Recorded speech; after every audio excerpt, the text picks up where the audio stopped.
할렐루야, 반갑습니다. 오늘 우리 모든 염려를 다 내어버리고 예수 그리스도 안에서 하나님이 우리에게 보여주시는 그 기이한 빛 가운데 온전히 들어가서 하나님께 영광 돌릴 수 있는 그런 예배가 되기를 주의 이름으로 축원합니다. 이제 사무엘이 사울에게 하나님께 제사를 드리고 또 성도와의 믿음의 교제를 나눈 이후에 아침에 내가 너를 보낼 것인데, 그때 이제 사무엘은 사울에게 기름을 부어주려고 하죠. 그런데 그 전에 이 모든 과정 속에서 반드시 해결받아야 할 그런 일이 있기 때문에 지금 이 얘기를 해주는 것입니다.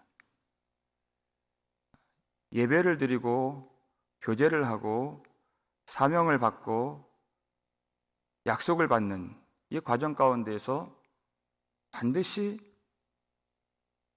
먼저 해결되어야 할 것이 무엇인가? 사무엘은 지금 사울의 마음을 들여다보고 있습니다. 지금 사울의 마음속에 무엇이 있는가? 20절 앞부분 한번 볼까요? 읽겠습니다. 사흘 전에 일은 내 암나기들을 염려하지 말라 찾았느니라. 아멘. 지금 이제 하나님 앞에서 첫 번째 사명이잖아요. 하나님께 예배하는 거. 그리고 성도들과의 그 교제하는 거. 그 속에 들어가야 하는데 지금 사울의 마음이 온통 어디에 쏠려 있습니까? 암나기들 잃어버린 거, 그거를 지금 깊이 마음에 염려하고 있는 것이. 그러니까 이 중요한 순간에, 물론 지금 사울의 입장에서는 지금 어떻게 돌아가는지 잘 모릅니다. 그러니까 그의 마음에는 무엇이 들어있어요? 암나기들을 염려하는 그것으로 가득 차 있는 것이에요. 지금 하나님이 나를 어디로 이끌어 주시는가를 모르기 때문에 아버지 그 기스의 암나기 잃어버린 것들로 마음이 집중되어 있으니 제대로 예배를 드리겠습니까? 교제를 하겠습니까? 사명을 받겠습니까? 하나님의 뜻을 이해할 수 있겠습니까? 아무것도 안 되는 것이에요.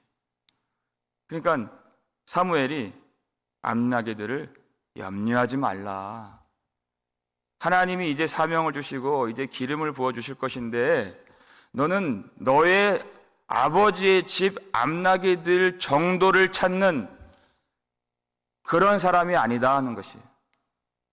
하나님이 새롭고 영광스러운 직분을 주시고 사명을 주실 때에는 이전에 가졌던 작은 염려들은 다 버려야 하는 것입니다.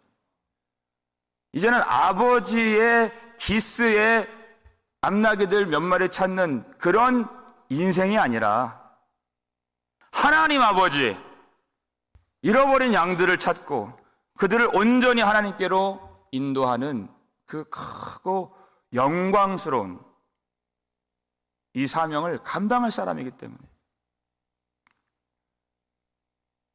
마음에 그 작은 것들로 염려를 하게 되면 하나님의 큰 뜻을 이해할 수가 없습니다. 온전히 예배할 수가 없습니다. 염려에는 두 가지가 있습니다. 첫 번째가 세상 염려입니다. 예수님이 염려하지 말라 그러셨죠. 무엇을 먹을까, 무엇을 마실까, 무엇을 입을까 하지 말라. 이는 다 이방인들이 하는 것이요 그랬습니다. 세상 염려가 있다. 세상 염려를 하는 것은 나는 이방인입니다 하고 선언하는 것이에요. 나는 하나님의 백성이 아닙니다. 그렇게 말하고 있는 것이. 그러니까 다 그 염려를 내어버리라. 그것을 그 염려가 들어있다면 마음을 병들게 하고 썩어버리게 하고 가장 중요한 거 하나님의 말씀의 기운을 막아버린다는 것이. 누가복음 8장 14절입니다. 읽겠습니다. 가시떨기에 떨어졌다는 것은 말씀을 들은 자이나 지내는 중 이생의 염려와 재물과 향락에 기운이 막혀 온전히 결실하지 못하는 자요. 아멘. 말씀을 똑같이 들어요. 똑같이 예배에 참여합니다. 그런데 이생의 염려, 그 세상의 염려가 탁 마음에 들어있으면 말씀의 기운이 막히는 것이에요. 말씀의 기운이 막히니까 하나님께 기도를 못 드려요. 하나님과 교제 안에 들어가질 못해요. 이 세상 염려가 탁 들어가 있으면 마음이 썩어버린다는 것이에요. 영혼이 죽어버린다는 것입니다. 세상을 자꾸만 찾아보십시오. 그러면 우리 영혼은 더 기진하고 허탄하고 두려워지고 낙심되게 되어 있습니다. 오직 하나님을 찾을 때에만 우리 영혼은 소생케 되도록 하나님이 우리를 만들어 주셨죠. 그런 세상 염려를 버리라. 그런데 버리지 말아야 할 염려가 있다. 그것은 하나님의 일을 생각하는 염려입니다. 염려라고 하는 것은 마음이 상해지는 것이에요. 마음이 아픈 거예요. 세상을 구하면서 마음이 아픈 것은 자기를 죽이고 망하게 하는 것이에요. 그런데 하나님의 일 때문에 염려가 되는 것이 있어요. 하나님의 말씀이 들어오면 내 마음이 상해지죠. 그러니까 고린도후서 7장 10절을 보면은 하나님의 뜻대로 하는 근심은 그렇게 얘기해요. 후회할 것이 없는 구원에 이르는 회개를 이루는 것이다. 그랬습니다.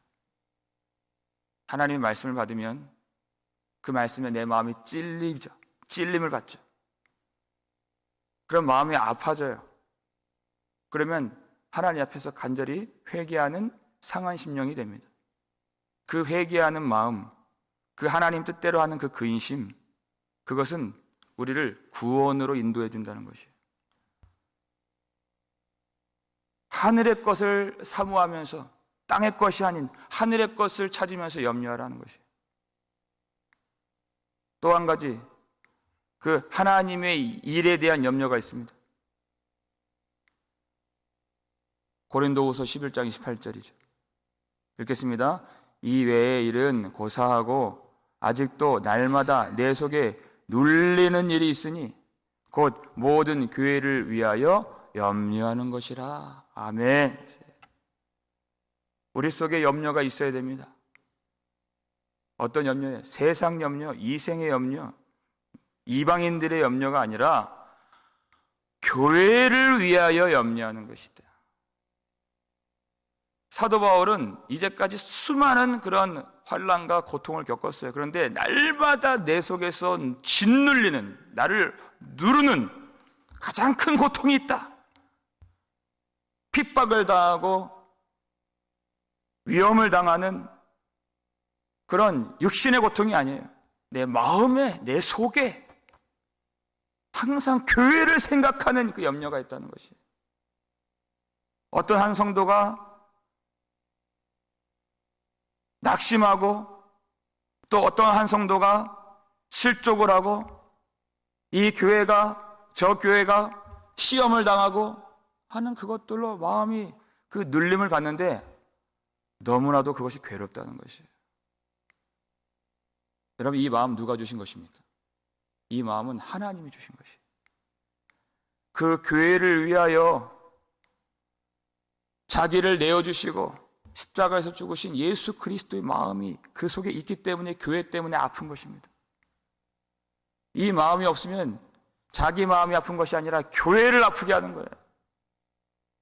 자기 일 때문에 교회를 아프게 하고 함부로 대하고 교회가 어떠한 하나님의 영광의 처소인지 예수 그리스도의 몸인지 모르니까 막 찌르는 거예요. 자기 자존심 하나 지키려고 교회를 그렇게 괴롭게 하는 거예요. 그래서는 안 됩니다. 하나님의 사랑이 임하면 내 마음이 아프지 교회를 아프게 하지 않습니다. 참 교회를 하나님 은혜로 보존하기 위해서 내가 희생을 하죠. 내가 아프죠. 내가 고생을 하죠. 교회를 그렇게 지키는 주님의 마음이 생긴다는 것이에요. 그것이 하나님의 백성으로 구원을 받은 모습입니다. 땅의 것으로 염려하는 것이 아니에요. 하늘의 것으로 염려하는 것이에요. 그 염려의 방향과 염려의 내용이 달라지는 것이 우리가 하나님의 사람으로 택함을 받았다 하는 것이에요. 그러니까 암나기들을 염려하지 말아라. 사무엘이 무작정 이 얘기를 해주는 것이 아니에요. 내 아버지의 암나기들을 찾았느니라. 네가 염려할 것이 아니다. 네가 하나님 아버지의 집을 섬기면 하나님 아버지는 너의 집을 보살펴 주실 것이다. 걱정할 것이 없다. 이미 암나기들 다 찾았다. 그런즉 너는 그의 나라와 그의 의를 구하라. 그리하면 이 모든 것을 너희에게 더하시리라. 믿음으로 염려하지 말고 하나님이 주신 그 사명, 그것에만 오로지 집중하고. 골로새서 3장 1절 2절 보니까 너희가 그리스도와 함께 살리심을 받았다면 그랬어요. 그게 전제예요. 그리스도와 함께 살리심을 받았다면 위의 것을 찾으라 그랬어요. 위의 것, 아래에 있는 이 세상의 것들을 구하지 말고 위의 것들을 찾으라. 그것이 바로 살리심을 받은 사람의 모습이고 마음의 상태라는 것입니다. 하나님은 그렇게 하나님의 일을 위하여, 교회를 위하여 염려하는 사람들을 하나님이 돌보시고 지켜주십니다. 가장 좋은 길로 인도해 주십니다. 그것이 첫 번째 해결받아야 될 사울의 그런 문제였습니다. 암나기들을 염려하지 말라. 두 번째는 사울이 항상 그가 하나님 나라 갈 때까지 유지하고 지켜야 할 마음인 것이에요. 그 마음이 무엇인가? 20절 하반절을 한번 읽겠습니다. 온 이스라엘이 사모하는 자가 누구냐? 너와 내 아버지의 온 집이 아니냐 하는지라 그랬어요. 자, 온 이스라엘이 사모하는 자가 누구냐? 바로 너와 내 아버지의 온 집이 아니냐 하면서 온 이스라엘이 바로 너와 너의 가문에 달려있다. 지금 이렇게 말하고 있는 것이 무슨 뜻입니까? 온 이스라엘이 구원을 받고 화평을 누리는 그 일이 바로 너에게 달려있다.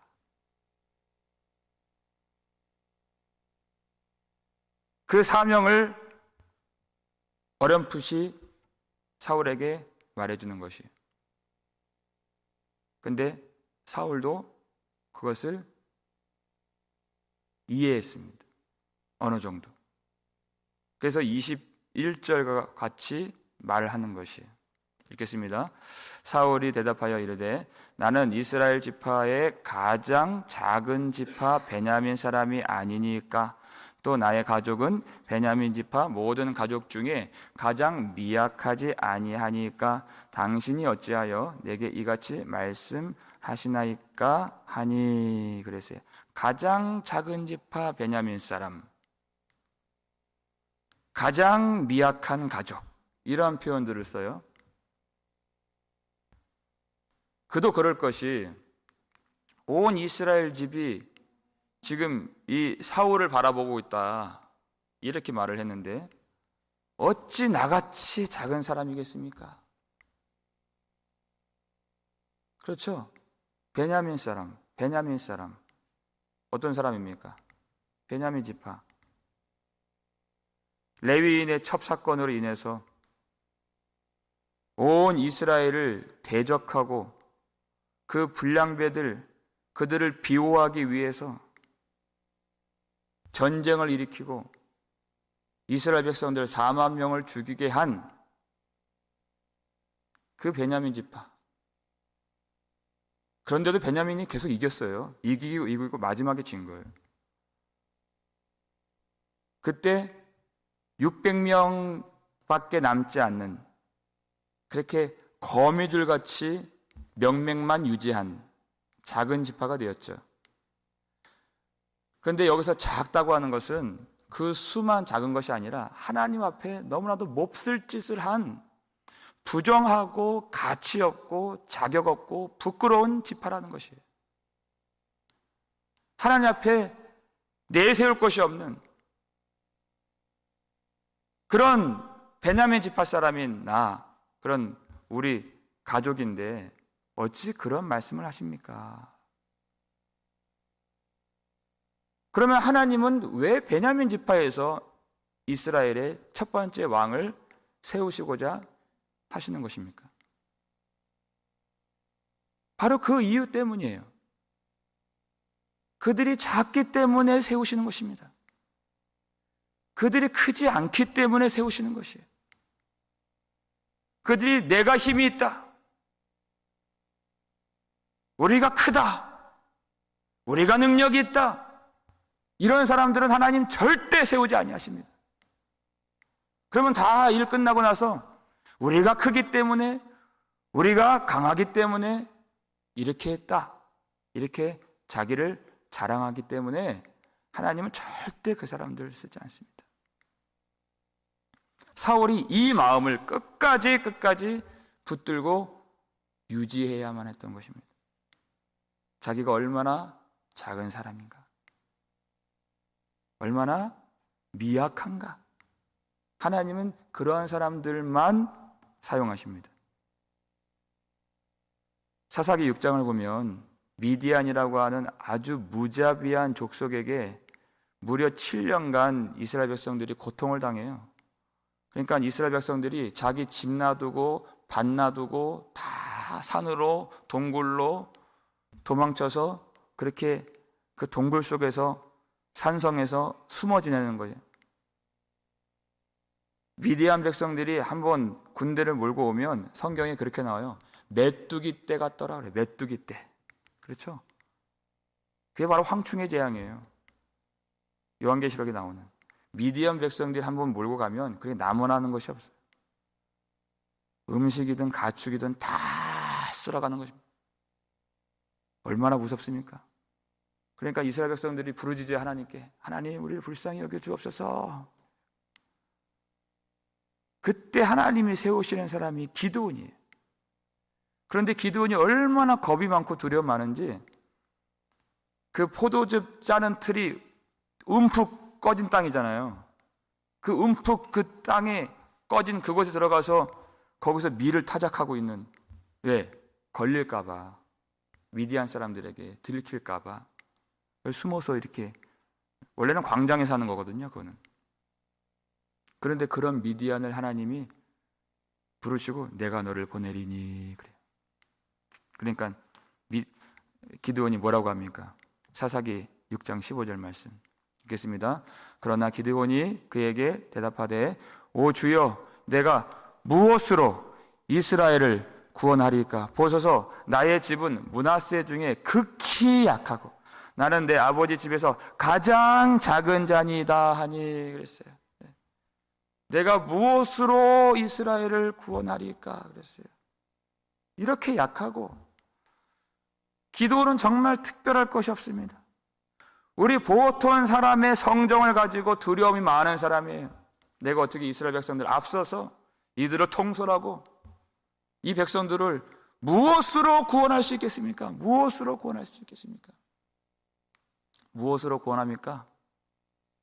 하나님이 그래서 그 대답으로 내가 반드시 너와 함께 하리니 그랬어요. 미디안 사람들 치기를 한 사람 치듯 하리라 그랬어요. 내가 반드시 너와 함께 있으리니, 이 사람들 한 사람 치듯 하리라. 메뚜기 떼와 같이 많은 것 그거 보지 말아라.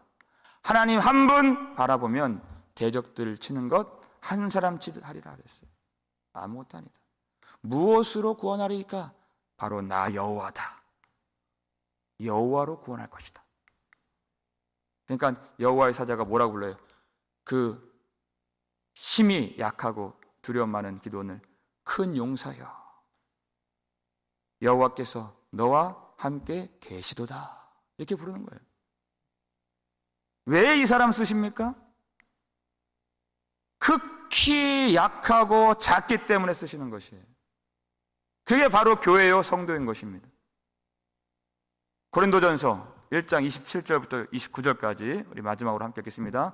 그러나 하나님께서 세상의 미련한 것들을 택하사 지혜 있는 자들을 부끄럽게 하려 하시고 세상의 약한 것들을 택하사 강한 것들을 부끄럽게 하려 하시며 하나님께서 세상의 천한 것들과 멸시받는 것들과 없는 것들을 택하사 있는 것들을 폐하려 하시나니 이는 아무 육체도 하나님 앞에서 자랑하지 못하게 하려 하심이라. 아멘. 교회는 왜 이렇게 힘이 없습니까? 왜 이렇게 우리가 애를 쓰는데 우리는 작습니까? 항상 세상은 강하고 세상은 중다하고 그 수가 많고 세상은 힘이 있는데 교회는 왜 이렇게 연약합니까? 그렇게 약하기 때문에 하나님이 택하신 것입니다. 강한 자들을 부끄럽게 하시려고. 여러분, 교회는 약한 것이 흠이 아닙니다. 교회는 수가 없는 것이 흠이 아니에요. 믿음이 없는 것은 흠이 되죠. 왜? 힘이 큰 능력은 하나님께 있는데 하나님을 의지하는 그 믿음이 없는 것은 교회가 아닙니다. 그러나 우리가 미약하고 작은 것, 그것은 절대 흠이 되지 않습니다. 그렇기 때문에 하나님이 교회를 통해서 하나님의 영광을 보여주실 것입니다.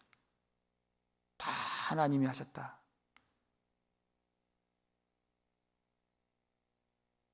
이 말씀을 쓴 사람도 바울이죠. 사도 바울이죠. 고린도전서. 사도 바울도 베냐민 지파입니다. 그리고 그의 이름도 사울이에요. 작은 자란 뜻입니다. 그러니까 에베소서 3장 8절 보면 모든 성도 중에 지극히 작은 자보다 더 작은 나에게, 이렇게 사도 바울이 얘기하잖아요.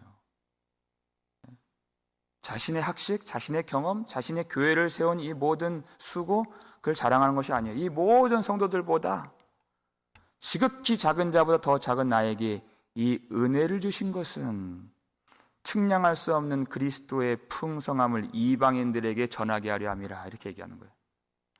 왜 이 작은 자를, 왜 이 베냐민 지파인 나를 하나님 사용하십니까?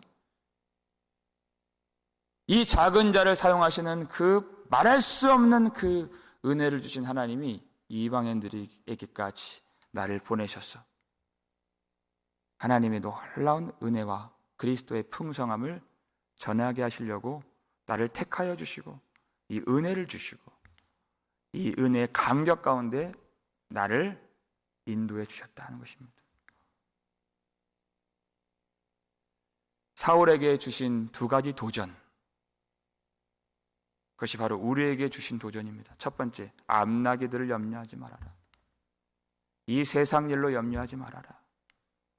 그 작은 염려를 비워야 하나님이 새롭고 크고 영광스러운 그 사명을 우리에게 주실 것이다, 그 뜻이에요.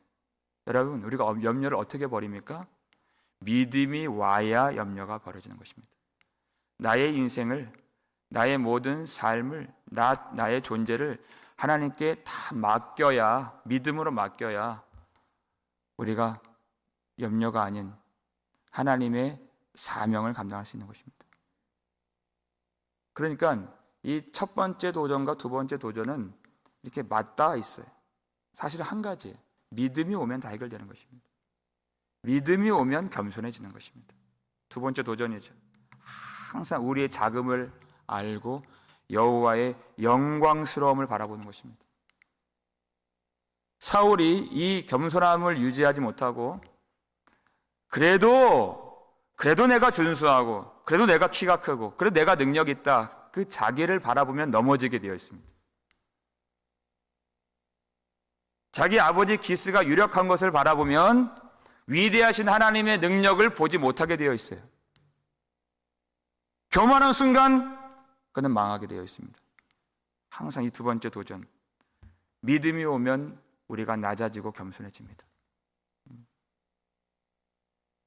나의 약함을 알고 나의 자금을 깨닫고 오로지 위대하신, 전능하신 하나님을 바라볼 때 하나님이 우리를 구원하시고 우리에게 은혜를 베풀어 주시고 영광스러운 하나님의 위엄과 권세와 능력을 항상 보여주시는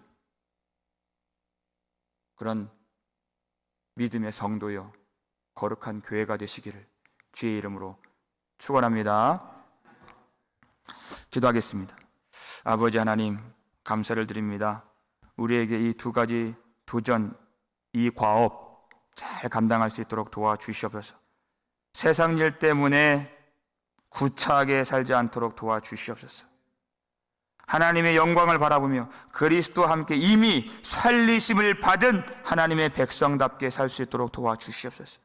작은 염려를 비워내고 부활의 능력을 입은 하나님의 자녀의 권세를 이 아침에 누릴 수 있도록 축복해 주시옵소서. 아버지께서 오늘 이 아침에 새롭게 영광스럽게 주시는 그 사명을 바라보면서 교회를 위하여 염려하고 날마다 하나님의 일 때문에 마음을 쓰며 하나님께 기도할 수 있도록 도와주시옵소서. 또 믿음이 오면 우리가 겸손함을 항상 유지하게 될 줄을 믿습니다. 우리를 불쌍히 여겨 주옵소서.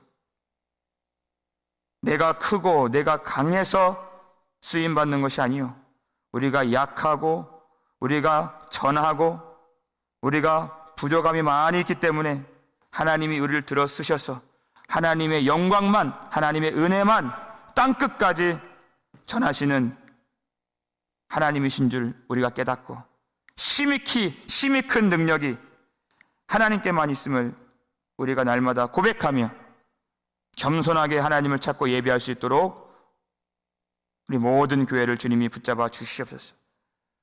우리가 자기 자신을 바라보지 않고 살아계신 하나님께만 영광을 돌리며 힘이 미약하고 작은 우리를 통해서 오늘도 역사하시는, 오늘도 구원하시는 하나님의 영광을 우리가 다 누릴 수 있도록 모든 성도들 약할 때 그리스도의 강함을 보게 하시고 하나님의 손을 의지하게 하시고 그 믿음으로 끝까지 승리할 수 있도록 모든 성도들 축복해 주시옵소서. 고통 많은 순간에도 하나님을 의지하게 하시고 그 고통과 그 약함과 그 어려움 가운데 하늘의 위로를 부어주시고 이 믿음 약해지지 않도록 오늘 기도하는 가운데 주의 성령으로 우리 마음을 덮어주셔서 약할 때 더 우리를 도우시고 우리와 함께 해주시고 우리에게 가장 좋은 것을 베풀어 주시는, 우리가 찾을 수 없는 그 앞나기들을 다 주님이 찾게 하시는 하나님의 돌보심을 경험할 수 있도록 도와주시옵소서. 감사를 드렸고 우리를 구속해 주신 예수 그리스도의 이름으로 축복하며 기도 올리옵나이다. 아멘.